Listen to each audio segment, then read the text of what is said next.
Hi, this is Justin from Blue October. Justin, it's Nomi from RXP. Hi! How are you today?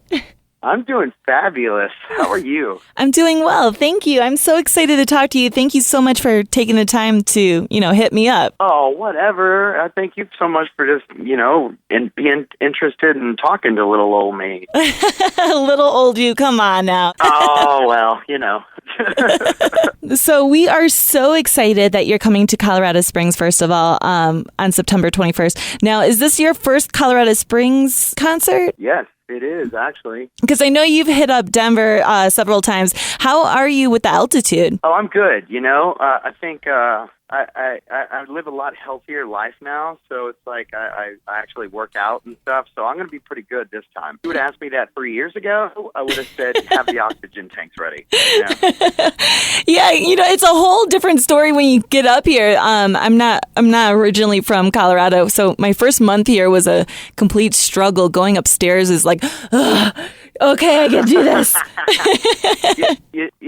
What's really good, though, is the show that I'm going to be doing is a real chilled out, like spoken word, like acoustic, like just storytelling show. So it's not a lot of like running around and jumping and doing backflips like a Blue October show, Yeah, and that's actually one of the questions I had for you was for people who have been to a Blue October show but haven't been to any of your solo stuff, especially this tour, what should they expect? Well, I try to keep it as instrumentless as possible because it's more of like a spoken word performance art piece. Mm-hmm. So I try to keep it to words, songs, with just one track of acoustic guitar, but mainly the great thing that's special about this show is you never know where it's going to go, like it's comedy, it's tragedy, it's like I said, performance arts, it's monologues, then it's just stabbing you in the heart with truth, and then it's taking it back with a big joke, and you never know where it's going to go. Nothing's ever planned, so it can get really out of hand really quick, and that's just the most fun part about it is you never really know what is going to happen between the audience and the person on stage. And with the Blue October show, you have your songs, and then you have your audience clap, and then you got your songs. This is kind of like it's kind of weird, and I love it. You never know what's going to happen. You have your people you can play off in the crowd because, you have your drunk person every now and then they're just funny to pick on, So, because I used to be there, hey, So if you get drunk, he's going to call you out. Yeah, if you're drunk and loud, I'm going to make a fool of you. It'll be fun. One thing that I think is just absolutely fantastic is that you write from your soul, you write from the heart. Now, is that a little scary for you at times, putting that all out there? Because not all artists actually do that, but you for sure do that. You could just tell. Is that scary to put everything out there in the open, waiting to be loved, waiting to be criticized all at the same time? I come from a theatrical background.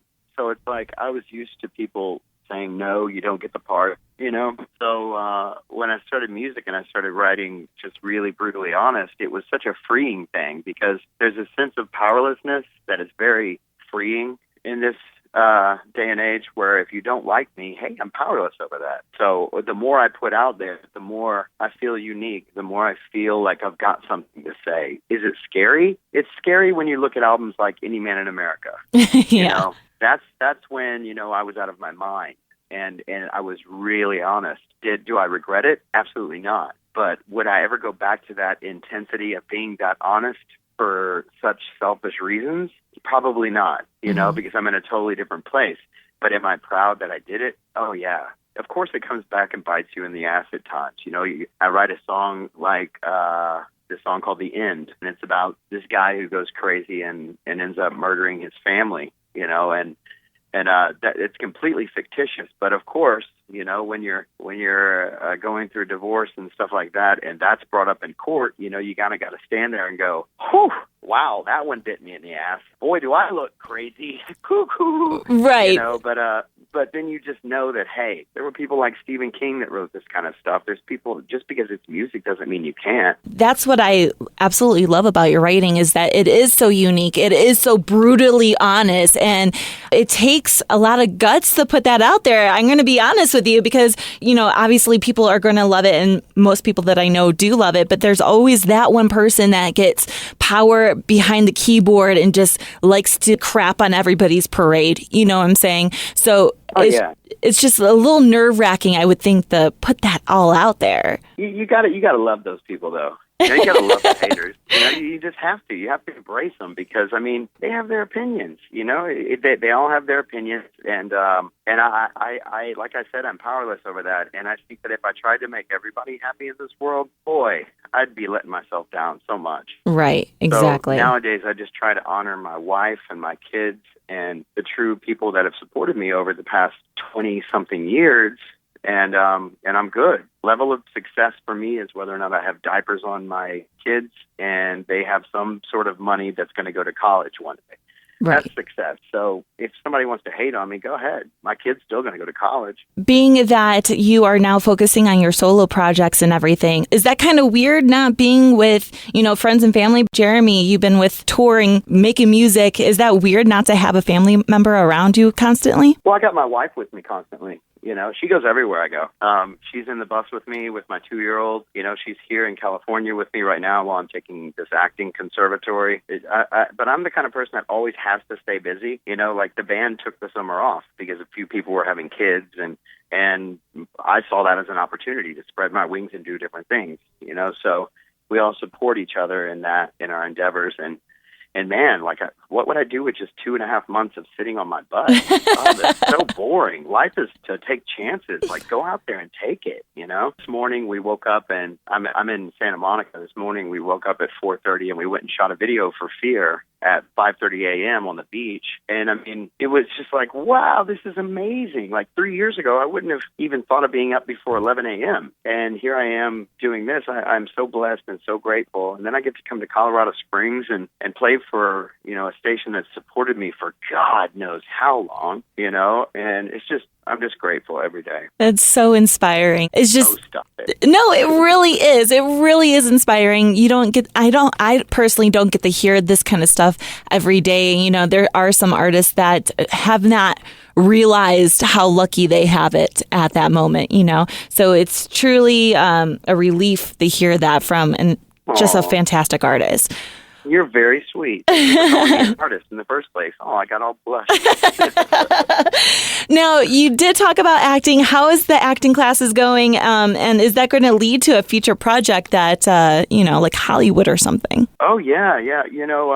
I've always been in the acting. I just got signed right out of high school, so I kind of went to music, I went to the high school performing and visual arts for theater. So my goal was to, start acting, being on stage, and I started doing this music thing, started this little band called Blue October, and it just took off. So now that we had the summer off, and we've been actually working on a film on Blue October for the last 2.5 years, and being behind the scenes, being in the editing room, being with the director, Nora Niven, this whole 2.5 years has really inspired me to get back into it, just to get my feet and my craft together. I don't want to go start auditioning for CSI and stuff like that. Oh my God, that's the drug dealer.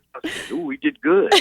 No, I'd rather get my craft completely together, take a 3 years of good teaching, and then let the art play out itself, get good roles and not do it because I want to be famous. Nah, that just sucks. I want to do it just to be a different type of artist and spread my wings. Yeah, absolutely. Well, I just didn't know if you wanted to add a particular a play or a theater play or a movie onto your list of accomplishments. And yeah, man. I want to be in shows like House of Cards. I want to be in shows like True Detective. I want to be in shows in movies like that, something like Philip Seymour Hoffman would have acted in, bit parts where you're just like, oh my God, he brought so much to that one scene.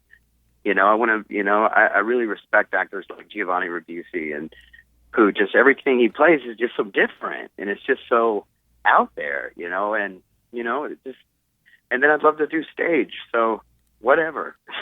That would be amazing to see you on House of Cards. I got to be honest with you. I am a huge fan of that show. It's so intense. And if you went on there, I would go crazy. I would. Oh, man, dude. I would love to be on that show. I would absolutely love to. I think I'm going to be auditioning sometime soon for maybe some parts in like Game of Thrones, future Game of, but I would just love to do stuff like that, where it's just bit parts where you can really sink your teeth into the character. Yeah, and especially those kind of shows right now are just so intense, and the writing is so amazing. It really is. It's brilliant. Sons of Anarchy. I mean, come on. I'd love to be in that. Come on. I could do it. We should just call up everybody in Hollywood involved with those shows and be like, this has to happen. Okay? We'll start like a Kickstarter or something. Woo! You do that, girl. Oh, my God. I'll name my next daughter after you. Yes. So one last question. It's actually a Facebook question, and this one is a little lengthy, but it just hit me because it's so emotional and it's so amazing. It's mind-blowing. And when I read this comment on our Facebook page, I knew I had to mention it to you. So I hope you don't mind if I take a second to read it to you. Yeah. Sweet. Well, it's from Miriam Hass, and she asked him if he realizes what an influence he has on others. And then she continued to say, I fell in love with him and Blue October after I was diagnosed with bipolar depression at age of 13. His music inspired me. He turned his fault into something productive. His brain was wired the same as mine, but he wasn't falling down because of it. Hate Me and X Amount of Words are still my favorite songs ever because I lived through them. Justin saved my life. Now, with his struggles as a father, reclaiming his right to parent is influencing every man in America. He's making changes to people's lives and views in a positive way. He turned a negative stereotype trait into a constructive source of influence. I used to think I carried the weight of all the world, but now I know life is just a jump rope. I've learned to walk the walk and talk the talk, and Justin helped me gain the power over myself by sharing his struggles through music. So it was just such a moving comment. I'm like, how do I not share this with Justin? Oh. I'm speechless. I mean, I'm tearing up and I'm speechless. First of all, so to answer her question, do you realize what kind of influence you have on others with music, with your book, with everything that you do? No. And I think I want to keep it that way because I think that once I realize or once I start, I'd rather just be like them and just trying to set a good example. People tell me all the time that stuff, but I can't take it to heart because I'm just the same, and I'm just trying to do the next right thing every moment of my life. And by doing the next right thing, it seems to turn out right. Whether that means, not taking a drink and staying sober, then that's what I'm going to do. Whether or not it means showing up for my daughter when I say I'm going to be there, even if they don't show up, that's what I'm going to do. Going crazy over it, no, that's not what I'm going to do. Putting the toilet seat down for my wife, yeah, that's what I'm going to do. It's the smallest things. And yes, things are hard sometimes, but I found that when it gets hard, you might think I'm cheesy about this, but I just pray about it now. Mm-hmm. And for some reason, it truly helps me, and I can just get through the day. So when you ask me, do I realize all the effects on people? People tell me that, but I don't think I realize it, because once I realize it, that's when the ego starts getting in your head, and there's no room for ego in my life anymore. I know. You have acting, you have music, you have writing. Come on. You don't got time for that. I don't have time for ego. That's just some BS. I'm just grateful and blessed every day. That is truly inspiring. Justin, thank you so much for taking the time to talk to me. And just for the heads up, Miriam, she doesn't know this yet, but I am giving her tickets and meet and greet passes, by the way, for your show. Oh, that's great. So I'm going to get to cry and hug her. Yes, exactly. Because her comment was so moving. Yeah, we're going to have to get her on film, too. So I can't wait to meet you, sweet girl. Thank you for saying that. You just made my day. Justin, thank you so much for taking the time to talk to me, and I cannot wait to see you on September 21st. I can't wait either, and thank you so much. If you need me anymore for any interviews, you just holler at us, and I'll be right here, okay? I hope you have a great day.